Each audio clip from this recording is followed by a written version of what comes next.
मैं बताना चाह रहा हूं आज हिंदुस्तान में हमारे कांग्रेस के द्वारा उस पूरे हिंदुस्तान के किसान की बेबूती के लिए, किसान की मजबूती के लिए हमेशा कांग्रेस पार्टी ने सोचा है। इस चेहरे से आप अच्छी तरह से वाकिफ होंगे। सही पहचाना, रामेश्वर डूडी जी हैं।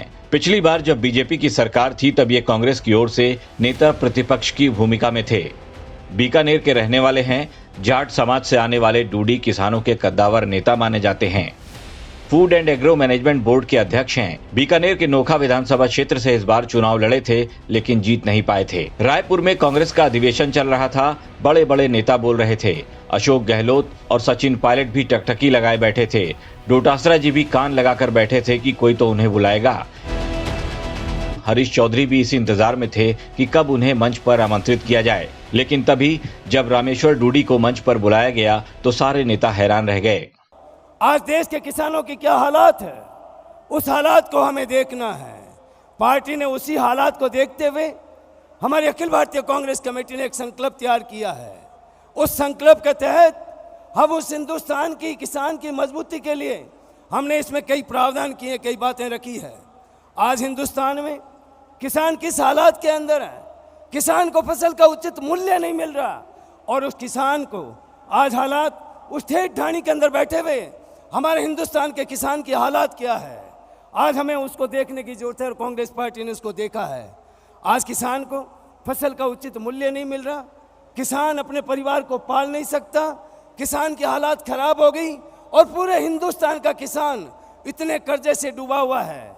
सामान्य राहुल गांधी जी ने कहा था कि हिंदुस्तान के उस बड़े बड़े कॉर्पोरेट घरानों के लिए 4 लाख करोड़ रुपए ऋण माफ कर दिया था, लेकिन आज किसान की जो है सुध लेने वाली यही जो है दिल्ली में बैठी हुई सरकार जो है उस किसान की सुध नहीं ले रही है। किसान कर्जे में डूबता जा रहा है। आज यदि हमें किसान की एक मजबूती के बारे में सोचना है तो किसान की हालात को देखना पड़ेगा। आज किसान किस तरीके से उस फसल को उगाता है। पिछले साल भी उस किसान की फसल जो चौपट हो गई और उस किसान की जो है देखने वाला कोई नहीं, उसके हालात को देखने वाला कोई नहीं। आज उस किसान की फसल का मुआवजा देने वाला कोई नहीं। आज हमें ज़रूरत है उस किसान की फसल यदि खराब होती है तो उसको समय पर उसको मुआवजा मिले, तब किसान मजबूत हो सकता है। हमारा देश, आज हमारा पूरा देश जो है उसकी इकोनॉमी, अर्थव्यवस्था वो खेती पे आधारित है।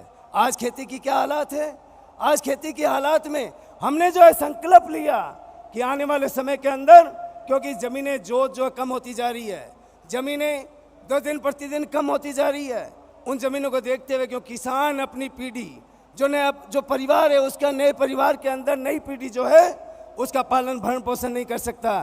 खेती कोई फायदे का धंधा नहीं रहा। ये नई पीढ़ी को आगे आने वाले समय के अंदर कांग्रेस पार्टी ने ये सोचा है कि आने वाले समय के अंदर उस किसान के परिवार को, आने वाली जो नई पीढ़ी है उसको रोजगार की व्यवस्था करना, उसको कहीं न कहीं काम धंधे पे लगाना, ये जो किसान की बेबूती और मजबूती के लिए हमारी पार्टी ने सोचा है। मैं आज आपके सामने इस किसान कल्याण का जो है संकल्प जो है मैं आपके सामने रखता हूं। मैं इसका जो पूरा प्रस्ताव जो है उसका समर्थन करता हूं। मैं इन्हीं शब्दों के साथ में, समय काफ़ी हो गया क्योंकि आगे वक्ता जो बोलने वाले हैं कई संकल्प भी पेश होंगे। मैं इन्हीं शब्दों के साथ में दोबारा मेरी ओर से आप सबको जो है इस बात पे कहना चाहता हूं कि आने वाले समय के अंदर हमें हिंदुस्तान के किसान की बेबूती के लिए, किसान की मजबूती के लिए। सीएम अशोक गहलोत भी मंच पर आए, लेकिन तब जब अधिवेशन खत्म हो गया, जब जनसभा को संबोधित किया जाना था, तब मुख्यमंत्री का नंबर आया, यानी सबसे आखिर में। आखिर आलाकमान के मन में चल क्या रहा है, आलाकमान क्या चाहता है, लोग अंदाजे लगाते रहे, लेकिन रामेश्वर डूडी को मंच पर बुलाकर कांग्रेस आलाकमान ने सबको हैरत में डाल दिया। दरअसल डूडी मंच पर बोलने वाले हैं, ये बात डूडी को पहले से ही पता थी, क्योंकि उन्हें एक दिन पहले ही संगठन महासचिव केसी वेणुगोपाल ने फोन करके ये बता दिया था कि किसानों के सेशन को वो ही संबोधित करेंगे। चुनावी साल है, मैदान में सभी पार्टियां अपने जातिगत समीकरण बिठा रही हैं। रामेश्वर डूडी की बात करें तो डूडी जाट समाज से आते हैं, किसान परिवार से हैं, बीकानेर के नोखा से पहले विधायक रह चुके हैं। 2 बार चुनाव हारने के बाद भी Dudi Rajasthan state agro industry development board के अध्यक्ष बनाए गए हैं। यानी डूडी में कुछ तो खास है जिसे लेकर आलाकमान भी उन पर इतना भरोसा जता रहा है। रामेश्वर डूडी खुद को इतना बड़ा सम्मान दिए जाने से काफी गदगद हैं, तो कांग्रेस गुट के खेमों और गुटों में बेचैनी और हैरानी है। किसी को समझ में नहीं आ रहा कि 2023 के लिए आलाकमान कौन सा बड़ा प्लान बना रहा है। ब्यूरो रिपोर्ट, राजस्थान तक।